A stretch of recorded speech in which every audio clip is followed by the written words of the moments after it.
We're talking to Gen Z about geopolitics. Gen Z are the future leaders of the nation. Any disruption in Strait of Hormuz disrupts the supply chain. So it shows the overwhelming domination of American financial architecture. America may or any time they might demonetize their overseas physical dollars also. I can mention about many of the ministers who come on camera with the haughty voice and that the way they speak, the way they interact. These ministers need to be disciplined.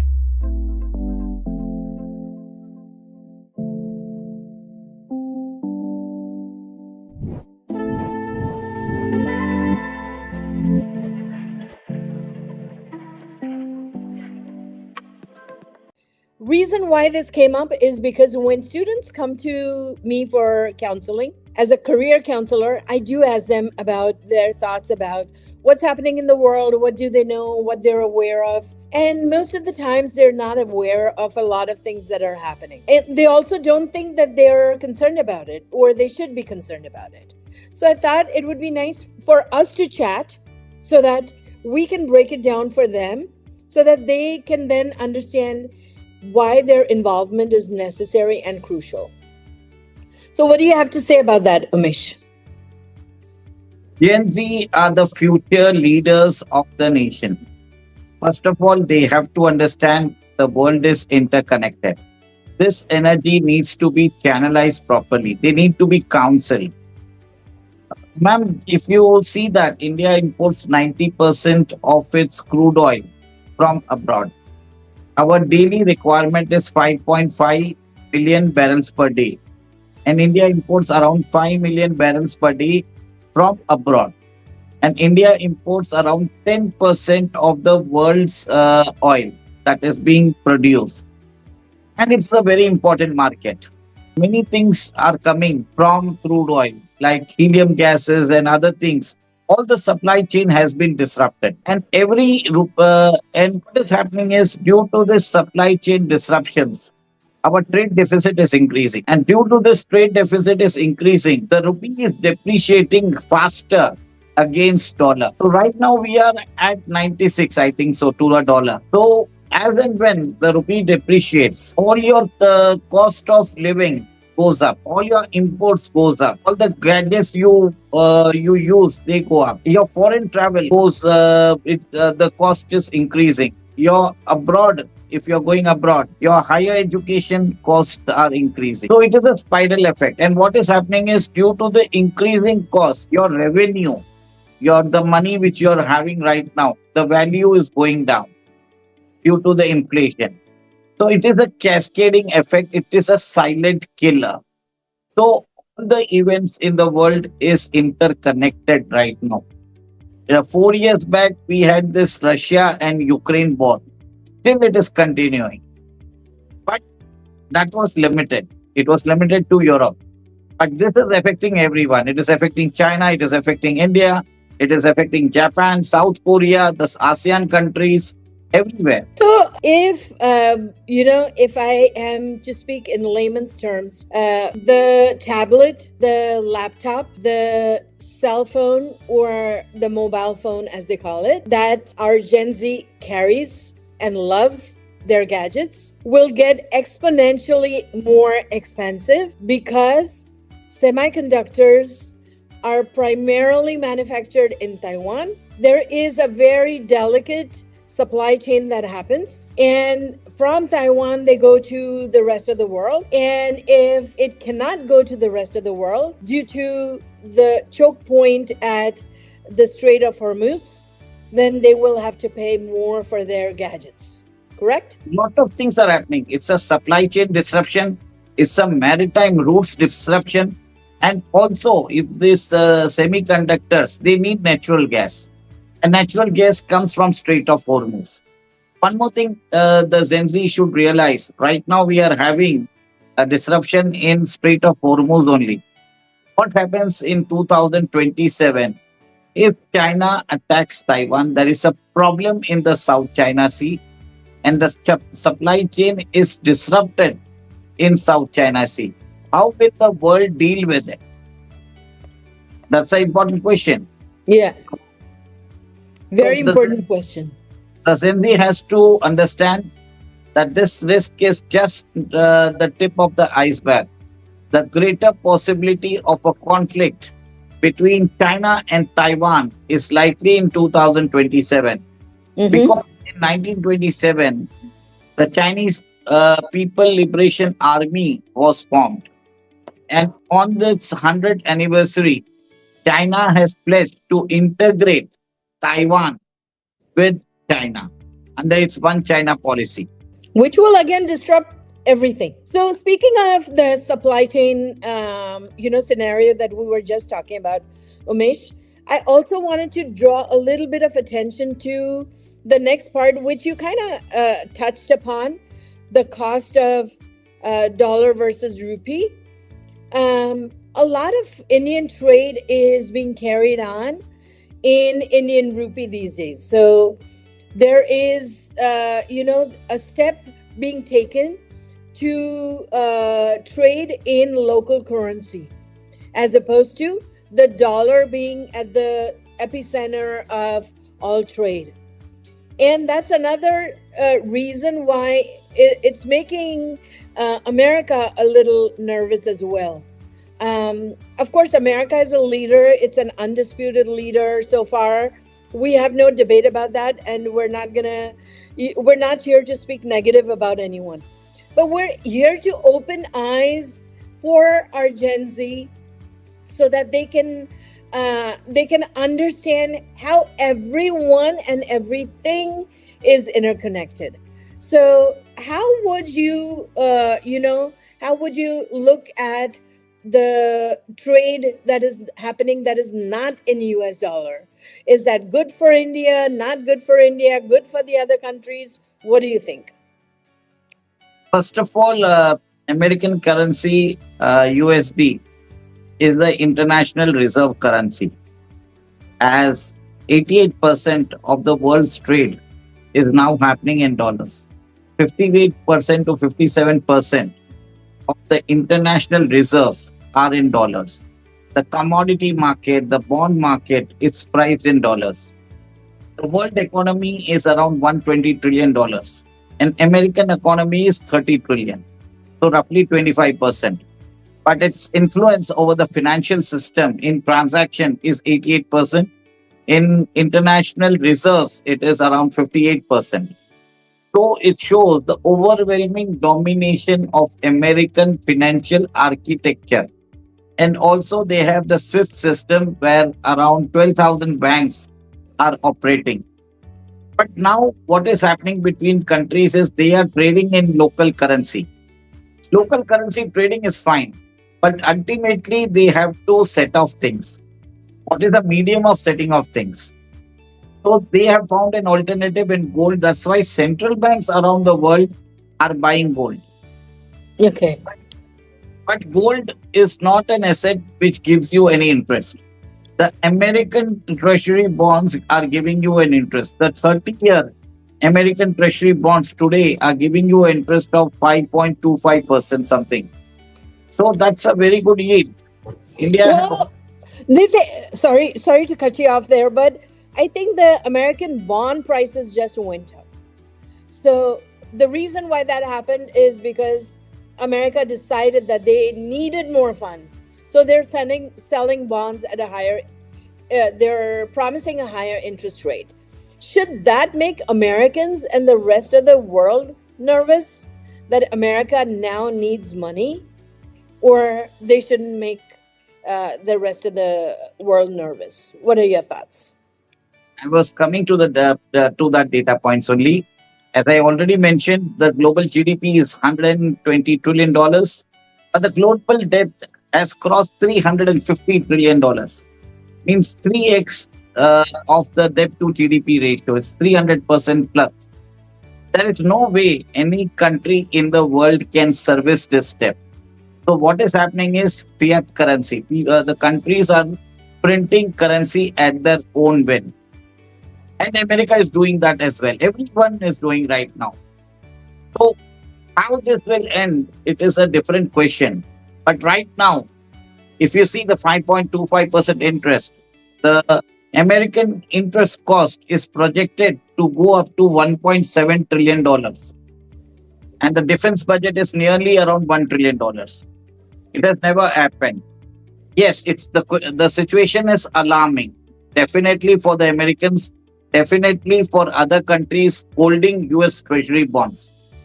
Maybe India is doing some energy trade in with Russia in local currency, but ultimately, how do they settle it? That's important. That mechanism has not been fully developed yet. One more thing that is important to know is which other instrument can replace the American dollar. This the whole process of not trading in American currency is called de-dollarization. The term is very fancy, okay, and everybody is using this word. But my simple question is, let us take dollar outside the equation. Which other currency can replace the dollar? Can you believe? So you're trying to say that, or rather, you're trying to ask a question that there has to be a centralized currency of some sort. So wouldn't that be back to the drawing board the same way? If it's not dollar, if it's another currency, obviously that other currency will hold power. So isn't that the same thing? That's why I'm coming to that question only.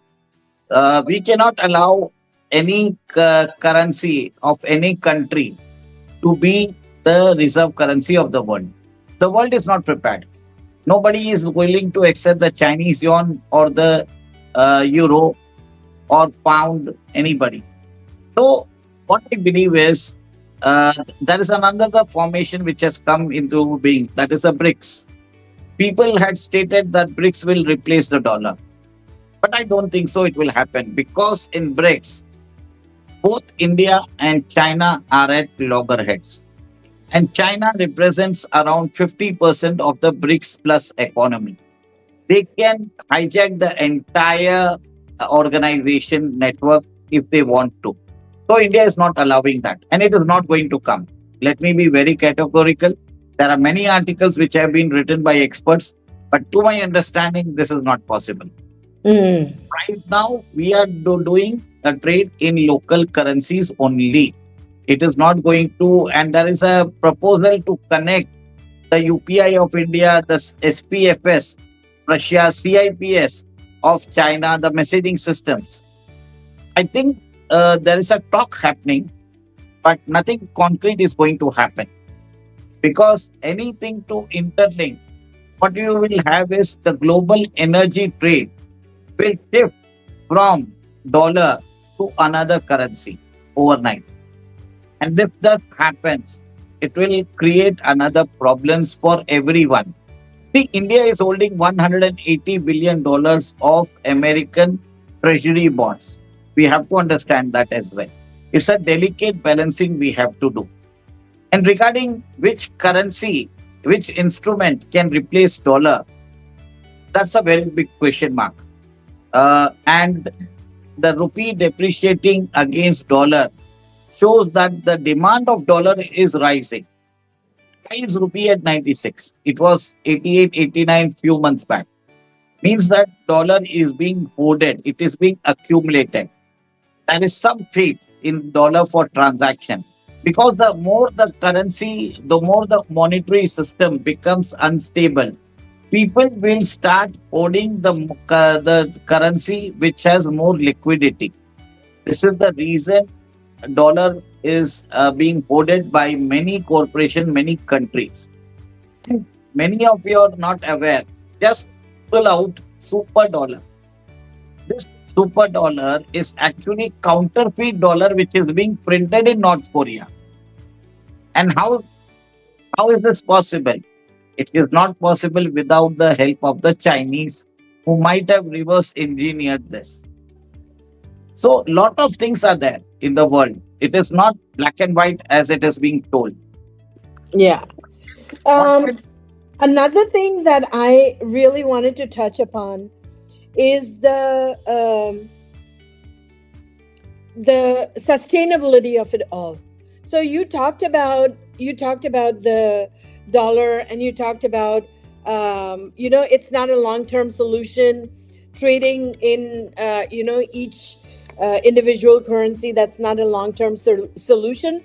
There has to be a better long term solution. People are talking, but there's no conclusion to any of that. You just mentioned that. Here's my question, or rather counter question to that.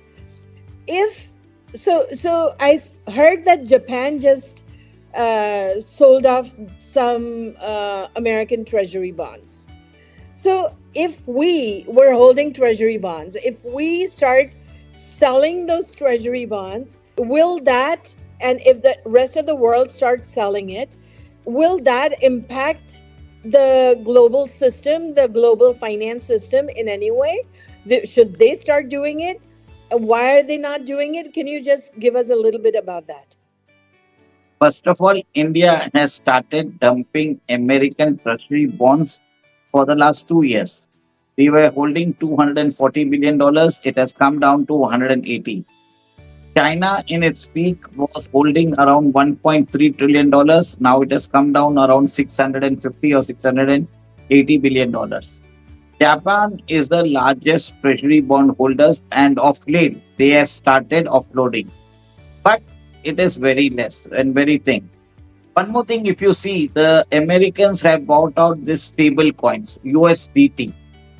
So they are encouraging American firms to buy these USDTs. And last year, the transaction in USDTs was around $30 trillion, I believe. So America is now trying to reduce the holdings of these sovereign of this U.S. Treasury bonds, which central banks of other countries are holding into domestic holdings as well, so that they can curate the financial system, they can maintain the dominance of financial system of dollar in the financial system, and ensure that dollar remains as the world's reserve currency. So America has found a beautiful way. And also, you should not forget that there is no instrument in sight today which can challenge USDT or USD. And there is an IMF special drawing rights. It consists about 5 countries where every currency has a proportionate representation in the basket. That's special drawing rights. It consists of dollar, euro, yen, yuan, and pound. The American dollar also holds 41% weightage there.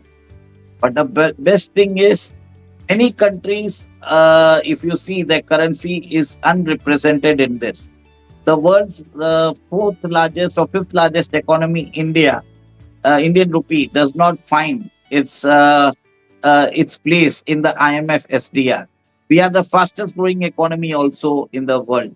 People say that we are the growth engine of the world as well.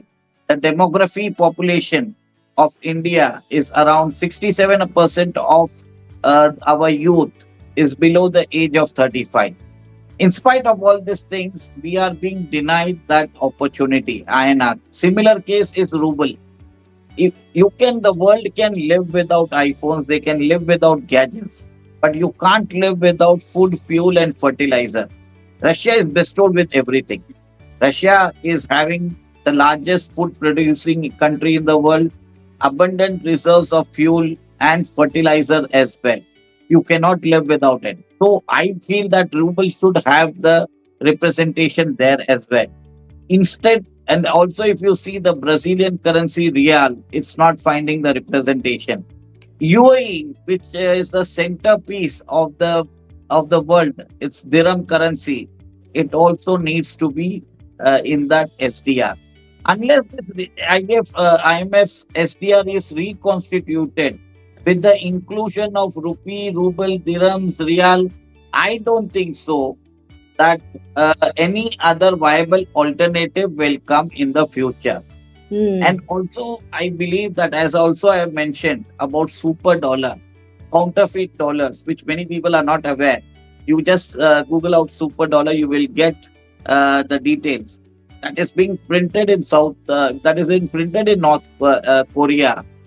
Approximately 25% of overseas dollar in circulation is said to be fake. It's a counterfeit dollars which are floating along with the original Fed dollars. So that's a problem. America may or any time they might demonetize their overseas physical dollars also. This Mm. is really possible because the dollar's sanctity will have to be maintained. And this can happen anytime. This will be the demonetization shock of 2016, like Narendra Modi has done. Something like that will happen with the American physical dollar, which is outside in circulation. So people who are holding dollars which they are not supposed to hold, I think they should dispose of their physical dollars as soon as possible. So I This was I was recently listening to some economists from Bloomberg, and their surveys, and there are a lot of institutions in the United States that do surveys, this and that. And one of the things that came out loud and clear is that, how, like, when you look at India and you look at the general unrest in the Indian population about what's happening, and there's something going on here in this corner, something going on in that corner. Largely, American population is very content with where they are, what they're doing. They have utmost trust in their government, and they think that whatever happens, their government has the tenacity to handle it. That doesn't happen to be the case in India, which looks very volatile with a little shakeup. Now, I do take into consideration the fact that America is 250 years old versus India, which is 80 years old. So, considering if you compare the two nations, India is in its infancy. So I understand that dynamic, but what would it take for, like, if you were to concisely put it, what would it take for Gen Z to do right now? Because everyone talks about sustainability. No one talks about what kind of a world we're leaving for Gen Z.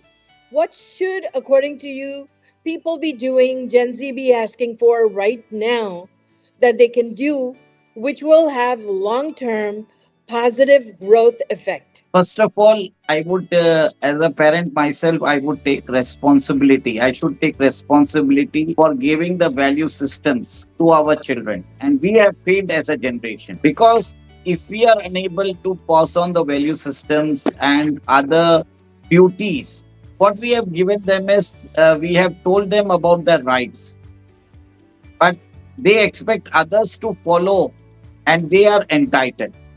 This is the problem with the Gen Z. They want others to follow the rules, but but they feel themselves as exempted, entitled to flout rules, infringement on the rights of others.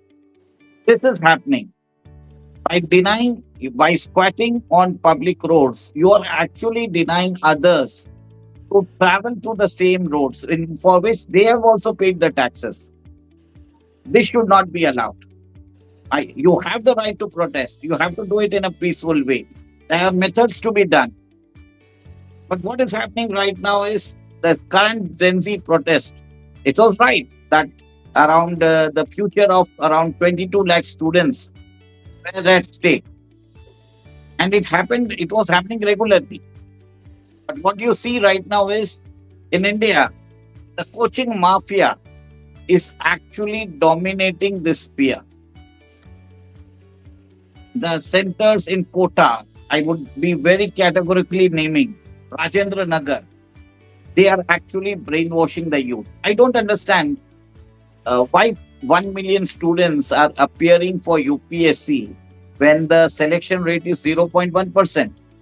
They spend years of them into that. By the end of 27, 28 years, if they don't qualify, they are feeling disheartened. I think so. This is my feeling that UPSC or any other public sector examinations that are being conducted They are deliberately being conducted, romanticized for people to actually study and pursue. That uh, so many students who are taking multiple examinations, I think that this has to be reduced. The method of examination has to go for a change. I don't understand how an IAS or IPS officer, okay, fine, the training process is too good. But if our the UPSC things they are really good, India would have been transformed long back.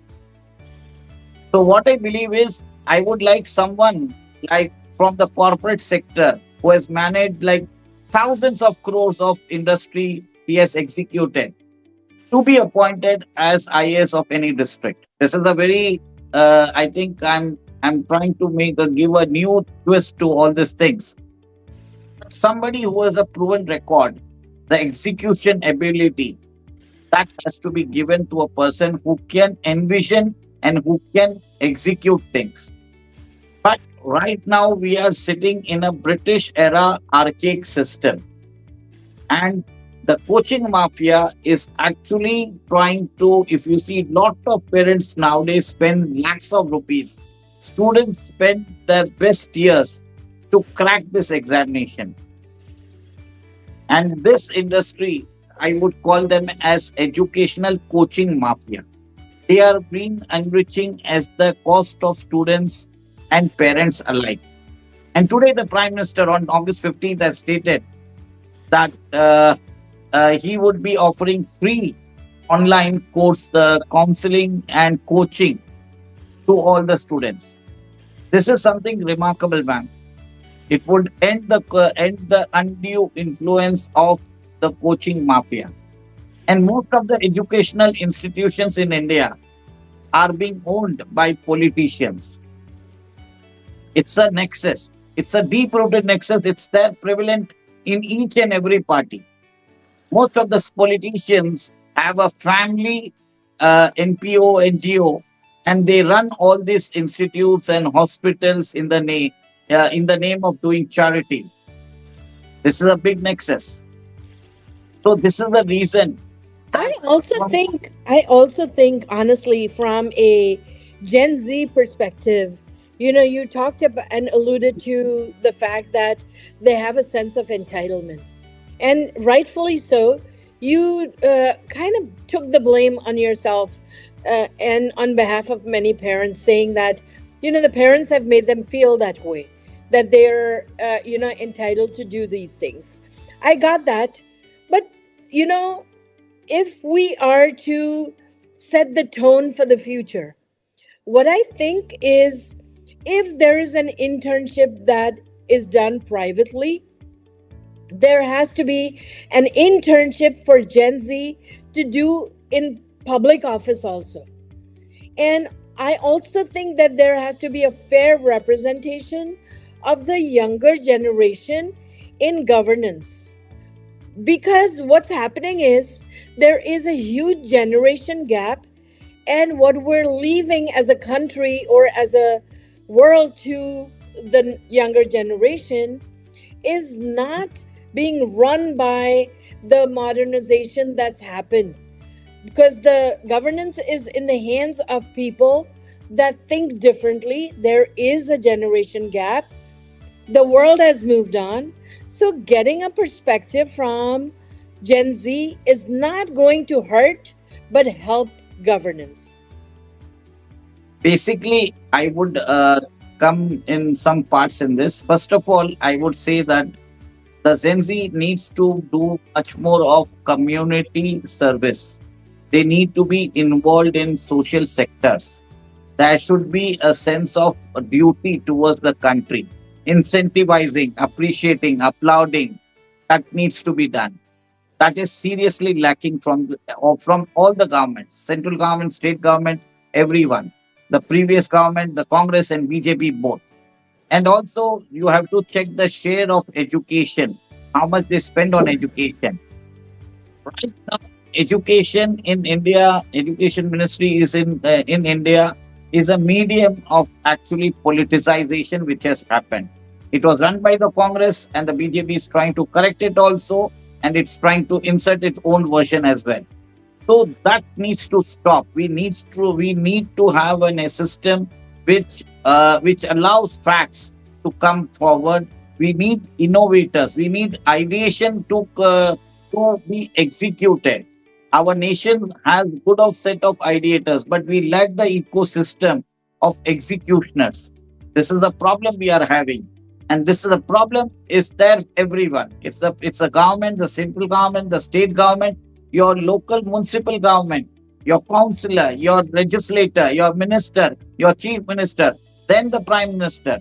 Everyone is involved, even the corporates. In India, the corporates are not doing R&D. Even big corporates, whether it is Reliance or Tata, let me name them. What is the share of R&D they are doing? They get the technology from China and they are marketing it here, assembling and marketing here. Nobody is doing serious R&D in this country apart from DRDO. If we don't have the DRDO in this country, nobody is interested. This is the type of ecosystem. And if anybody has a new idea, hardly do you have anyone, any institutions who are willing to experiment on it. Institutions like corporations like SpaceX, institutions like Tesla were created on ideas. India does not have that ecosystem. People will label them as crazy. They will disregard them. This is the disempowering nature of this country. Let me put it squarely. I blame everyone. There are few institutions like IIT Madras who are doing commendable work, but we need hundreds of institutions like IIT Madras to actually work on this developments, convert this research into patents, and then manufacture it at the industrial scale. That's not happening here. Lot of That'll talk is happening. also, taking it full circle, that'll also help when you manufacture things here. That'll also help with the bleeding of the dollar that's happening, and we'll be self-sufficient as a nation. And dollar is in demand. Why? Because we're spending more internationally than we're earning. So it's a demand supply. So Yes, it's more in demand, and that's why the price goes up of the dollar. yes. I was So coming to that point only. yeah. Because of this, we aim to become an Vishwaguru. How can we become a Vishwaguru when we import things from China, assemble it, and repackage it as made in India?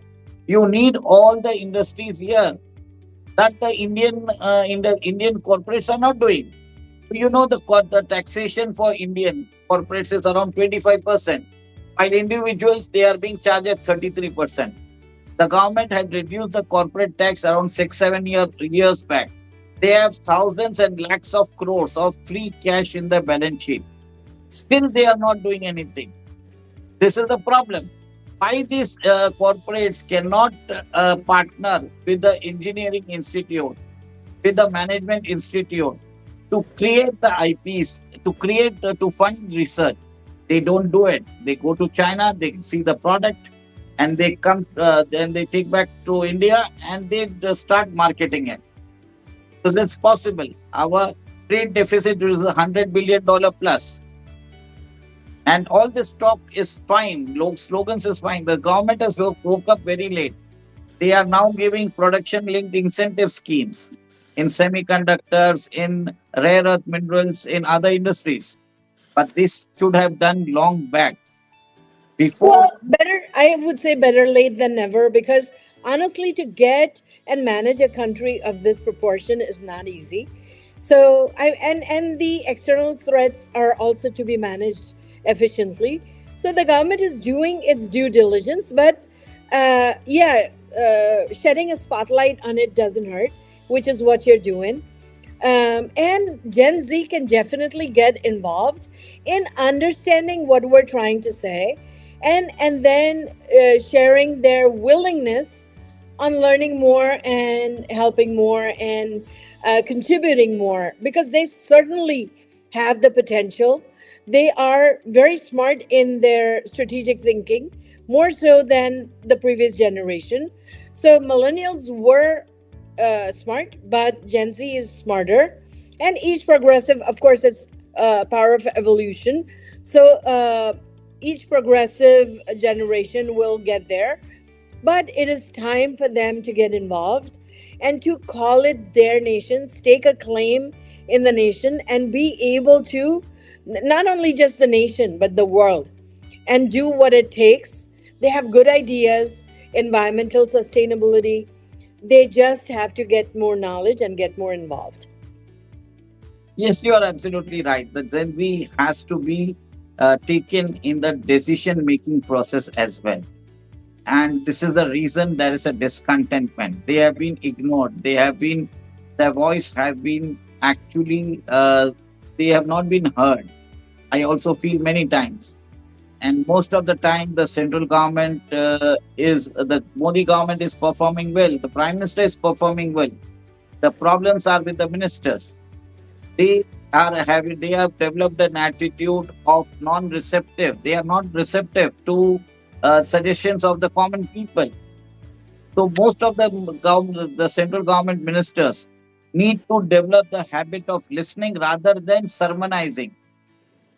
I can mention about many of the ministers who come on camera with the haughty voice and that the way they speak, the way they interact. It's not the type of thing. It's not that they are there as ministers because the prime minister's popularity is there because of the faith the country has reposed in the prime minister.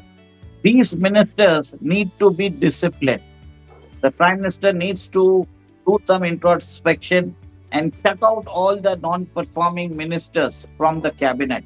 It is high time it is being done because the country is on the. Because what is happening is the aspiration of the youth has increased. And when the deliveries are not happening, they get impatient. And this is the time when foreign powers capitalize on this disenchantment and they plant some malicious narratives to create a problem like Jantar Mantar had happened. This is the reason that we need to, as you mentioned, the foreign powers are also trying to derail the growth of India. So ultimately, the government has to become much more responsible. They need to listen to the common man. They need to at least listen. If they are unable to do anything, at least have the grace to listen, to provide them a comfort, provide them a hope. The prime minister is doing, but not the other ministers. The if you see the NEET examination papers were leaked thrice in the last 5 years. What was the government doing in 2023, 2024? I were measures not undertaken previously to rectify this mistake. I it took an andolan similar to Jantar Mantar. It was a clear lapse of failure on this government. And I also told you about the coaching mafia, the coaching educational mafia with politicians running colleges under the trust name. It is there in all the parties. So somewhere down the line, these politicians and these coaching mafias were actually plundering the wealth of the students and parents and the aspirations. And I feel the government willingly, this is my feeling, the Modi government willingly wanted this issue to get escalated. They took the blame for the downfall. But one thing I will say of this government is they might be late, they might be failing, but the corrective measures the Modi government takes is unparalleled. The execution part they do it every time. If you see, that's a pattern of this government. They want the situation to become uncontrollable, and when public demands, then they take the actions. This is the way this government works. I believe that most people want to do good work. Um, yes, there are flaws in the government. Yes, like you said, when they come back with a vengeance and they do it much, much better than it originally was. Here's where I will end this discussion today. The final note that I will say is that Gen Z, every member of Gen Z, should take ownership of understanding the problem inside out. Try not to get swayed by public opinion. Think about who is speaking for the cause and against the cause. So, like to give you an example, for the recent, unrest that we had, or the I would say the unrest at Jantar Mantar that they had. Um, until the time the students were involved, it was peaceful. When the politicians got involved, that's when trouble started happening, and it went out of proportion. It blew up. So let that not be the case. When someone comes in, ask questions. Why are they involved? What are they doing? Your cause is justified. There is no two ways about it. Your cause is justified, but understand who is for you and who is serving an agenda. Understanding that difference is going to be your winning card. So keep that in mind and go forth and ask your politicians at grassroots level to get you involved in decision making. Because once you are involved, even if you first go in as an observer, you will quickly understand what the final agenda is, and then be able to serve that agenda to the fullest, bringing your point of view, your modern techniques, your strategic thinking that you are so honored with or so blessed with, and serve a bigger and better nation. Thank you very much. It was well summarized. And I just want to add one more thing, that our Gen Zs are very much articulate in that thinking, and they have the passion. The energies need to be directed towards the nation. And as parents, we should take the blame and own the responsibility of the current mess which happened at Jantar Mantar. So blaming them alone is not going to help us. We should share this responsibility as well. This is my take. Maybe many people would not like it, but it's better to acknowledge, then only you can take preventive steps. That's what I can say right now. Thank you very much. Thank you, Mish. It was great having this discussion with you. I'm sure our Gen Z population will enjoy this conversation, and we will break it down in more simple terms in the future. So the whole idea is to make it into bite-sized pieces, make geopolitics and serve it in bite-sized pieces, so Gen Z can, claim accountability and get involved. That's the ultimate motive. It's not about finger pointing. It's not about blaming. It's not about calling out names. It's about empowering the next generation. Thank you very much for your, time today. And the discussion was fabulous. We'll do it again. Thank you very much, ma'am.